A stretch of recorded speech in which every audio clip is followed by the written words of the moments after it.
تو ایسا ہی کچھ ہوا ہے لائبہ خالد کے ساتھ. اس کی سٹوری آج میں آپ کو بتاؤں گا.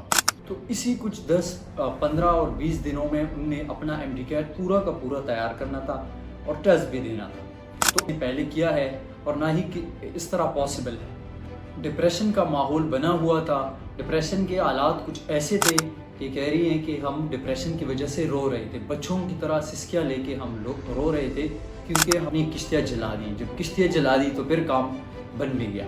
تھرڈ ٹیسٹ کے حوالے سے وہ یہ بتاتی ہے کہ موک ٹیسٹ میں نے نہیں دیے. جب میں نے 1-2 دیے تو مجھے سمجھ آ گیا کہ یار یہ میرے کام کی نہیں ہے. کیونکہ اگر آپ کو کوئی کہے کہ 30 سپٹمبر کو آپ کا ایف ایس سی کا لاسٹ پریکٹیکل ہے اور 15 اکتوبر کو آپ کا ایم ڈی کیٹ ہے تو کیسے لگے گا آپ کو. تو ایسا ہی کچھ ہوا ہے لائبہ خالد کے ساتھ. اس کی سٹوری آج میں آپ کو بتاؤں گا. اس سٹوری میں اس لیے آپ کو بتانا چاہوں گا کیونکہ کافی اچھی ہیں, کافی چیزیں ہیں. انہوں نے کافی ٹرکس اور چیزیں ان کو بتائی ہیں, پریکٹیکل چیزیں کہ میں نے پریشر کو کیسے ہینڈل کیا اور اس کے ساتھ جو مس ہیپ ہوا تھا ڈیورنگ دا ٹیسٹ. سو اس کے حوالے سے آج ہم بات کریں گے. تو فرسٹ آف آل ان کے ساتھ ہوا کچھ یوں, جب وہ اپنی ایف ایس سی کا ایگزام دے رہی تھی تو 30 جون کو ان کا لاسٹ پیپر تھا.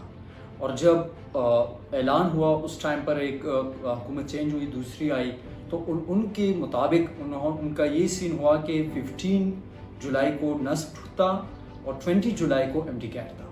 تو اسی کچھ 10 15 اور 20 دنوں میں ان نے اپنا ایم ڈی کیٹ پورا کا پورا تیار کرنا تھا اور ٹیسٹ بھی دینا تھا.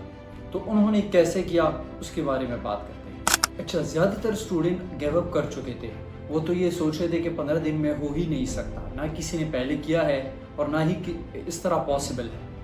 ڈپریشن کا ماحول بنا ہوا تھا.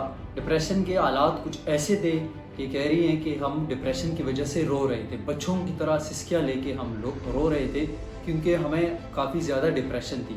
اور ڈپریشن کی سب سے بڑی وجہ جو یہ بیان کرتی ہیں وہ یہ کرتی ہیں کہ اکیڈمی کے جو عجیب قسم کے ٹیسٹ ہمارے سامنے آتے تھے جو کہ پتہ نہیں کہاں سے ایم سی کیوز لیے ہوتے تھے. اچھا, ان سب حالات میں جب ڈپریشن تھا, لوگ ٹیسٹ دینے سے بھی بھاگ رہے تھے, ٹیسٹ بھی نہیں دے رہے تھے, ان حالات میں موٹیویشن کا کیا سورس تھا ان کی. فرسٹ آف آل پیرنٹس نے ان کو کافی سپورٹ کیا. ان کو کہا کہ آپ نے جو کچھ کرنا ہے ہم آپ کے ساتھ ہیں. سیکنڈ یہ ہے کہ ناؤ اور نیور, یا تو میں نے ابھی ایم ڈی کیٹ دینا ہے, اسی 15 ڈیز میں نے کرنا ہے, ورنہ میں نے نہیں کرنی ہے. اپنی کشتیاں جلا دی. جب کشتیاں جلا دی تو پھر کام بن بھی گیا. تھرڈ تھنگ یہ ہے کہ میں نے اتنا جو ابھی تک سفر کیا ہوا ہے تو اس کو میں ایسے رائگان جانی نہیں دے سکتی. یہ جو ابھی دن رہتے ہیں, جتنی بھی دن ہیں, میں نے اس میں 100% اپنا کام کرنا ہے. اپنی نیند پر کمپرومائز کرنی ہے, اپنی ہر چیز پر کمپرومائز کرنی ہے, پر میں نے اپنی اسٹڈی پر کمپرومائز نہیں کرنی. فورتھ تھنگ یہ تھا کہ جو بھی ہوتا ہے ہمارے اچھے کے لیے ہوتا ہے.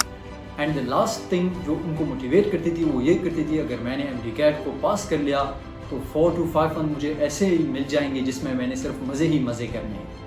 اچھا, گرینڈ ٹیسٹ کے حوالے سے وہ یہ بتاتی ہے کہ موک ٹیسٹ میں نے نہیں دیے. جب میں نے 1-2 دیے تو مجھے سمجھ آ گیا کہ یار یہ میرے کام کی نہیں ہے, کیونکہ میری پریپریشن بھی ابھی پوری نہیں ہوئی اور میں ادھر ٹیسٹ دے رہی ہوں تو سارا تکا میں نے کرنا ہے, تو اس کی کوئی ضرورت نہیں ہے.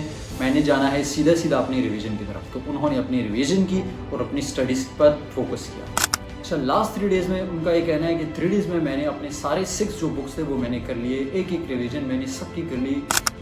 اور نائٹ بیفور جو ایم ڈی کیٹ تھا وہ میں نے پوری طرح سے میں نے نیند لی. میں نے کچھ پڑھائی وغیرہ نہیں کی اور اس کے ساتھ ساتھ میں نے صبح نفل پڑھ لیے, نماز پڑھ لی اور اپنے جو اذکار وغیرہ تھے وہ کر کے میں اپنے ٹیسٹ کی طرف چلی.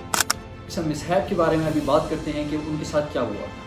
وہ یہ کہتی ہیں کہ جب میں نے ایم ڈی کیٹ سٹارٹ کیا تو سب سے بڑی غلطی جو میں نے کی وہ میں نے یہ کی کہ میں نے سب سے پہلے فزکس کا پورشن سٹارٹ کیا.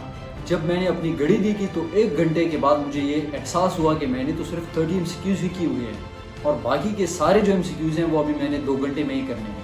اور اس عالم پر بندے پر وہ ایک ٹینشن سا آ جاتا ہے, پریشر سا آ جاتا ہے اور اس انزائٹی سے آ جاتی ہے کہ بس میرا ٹیسٹ تو گیا.